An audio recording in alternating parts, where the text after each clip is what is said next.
따라서 계약금이 지급된 후에는 당사자 일방이 이행에 착수할 때까지 교부자는 이를 포기하고 수령자는 그 배액을 배상해서 매매계약을 해지할 수 있게 됩니다. 일반적으로 이렇죠.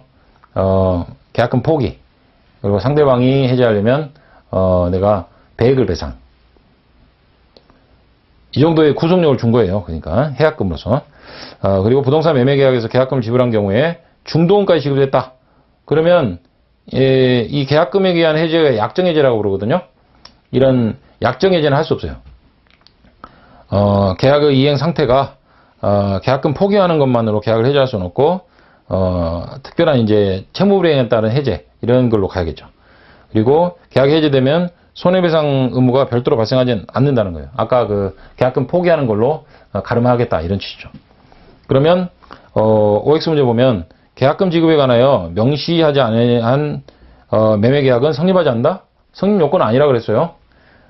그래서 상관없고. 자, 그 다음에 대금 지급 관련한 내용이요.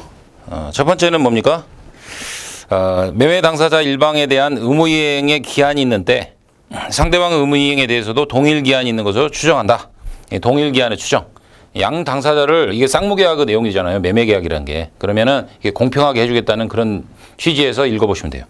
그리고 매매 목적물의 인도와 동시에 대금을 지급할 경우에는 그 인도 장소에서 이를 지급해야 한다. 대금 지급 장소죠. 인도 장소. 이게 키워드고요. 그 다음 매매계약이 있은 후에도 인도하지 아니한 목적물로 생긴 과실은 매도인에게 속한다. 인도하기 전 그 과실의 포함 영역이 매도인 범위 파운더리에 있는 거잖아요. 그러면 매도인한테 속하게 해주는 게 맞다. 그런 얘기죠. 매수인은 목적물을 인도받은 날로부터 대금 이자를 지급해야 된다. 그죠? 인도를 받은 날부터 이자 지급하라는 얘기는 뭐예요? 그 사람의 그 과실을 인도받은 때로부터 취득하니까 매수인이. 그리고 대금 지급에 대하여 기한이 있는 때는 그렇지 않다. 기한까지는 그래도 그럼 안 줘도 된다 그 말이에요. 그죠? 그래서 옆에 OX 문제 보면 매수인은 목적물의 인도를 받은 다음 날로부터, 아까 인도 받은 날로부터라고 했죠. 이런 게 시험 문제 많이 나와요. 대금의 이자를 지급해야 된다. 그러나 대금의 지급에 대하여 기한이 있는 때는 그러지 아니하다. 그죠? 그리고 매매 목적물에 대해 권리를 주장하는 자가 있는 경우에 매수인이 매수한 권리 전부나 일부를 잃을 염려가 있는 때는 매수인은 그 위험 한도에서 대금의 전부나 일부를 지급을 거절할 수 있다. 그렇지만 매도인이 상당한 담보를 제공한 때는 그렇지 않고요. 그죠? 어느 일방이 일방적으로 손해를 보지 않도록 해주는 조문들이에요. 이 경우에 매도인은 매수인에 대하여 대금의 공탁을 청구할 수 있다. 대금을 공탁을 해놔라. 그리고 권리자가 나오면 그걸 내가 찾아가겠다.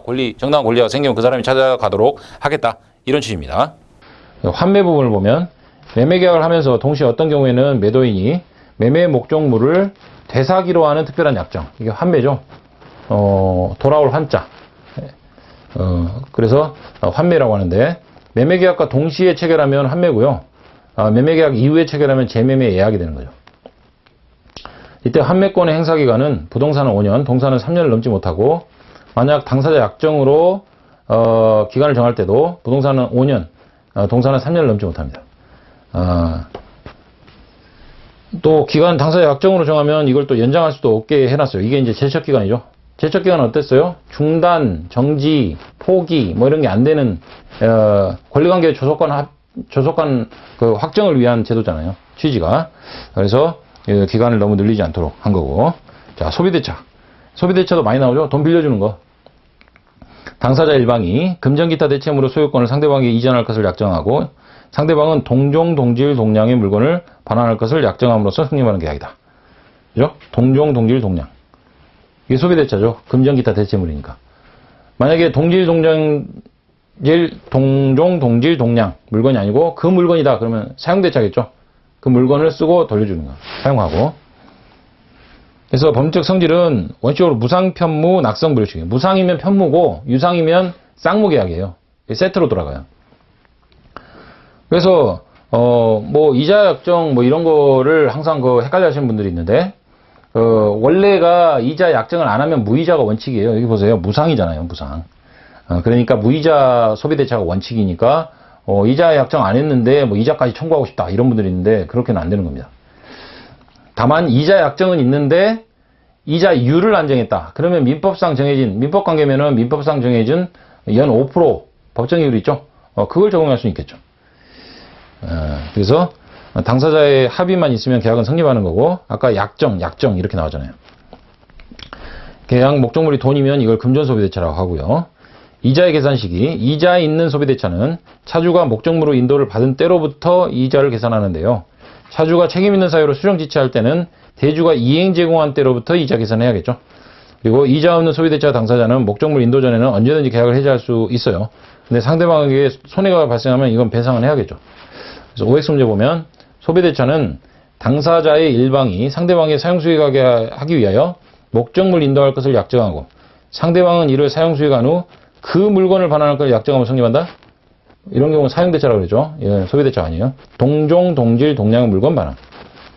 그리고 소비대차 계약은 원칙적으로 유상계약이므로 아니죠. 무상계약이라고 했죠. 그래서 이자 지급에 관해서 약정을 해야 하는 게 아니고 약정할 수도 있고 안 할 수도 있어요. 그리고 소비대차 계약에서 금융기관이 서면 증서를 받는 것은 증거 확보 수단으로서 계약의 성립 요건이 된다. 증거 확보 수단이긴 한데 계약의 성립 요건은 아니라고 그랬어요. 낙성 계약이라고 했습니다. 금전소비대차는. 여기까지 일단 보겠습니다.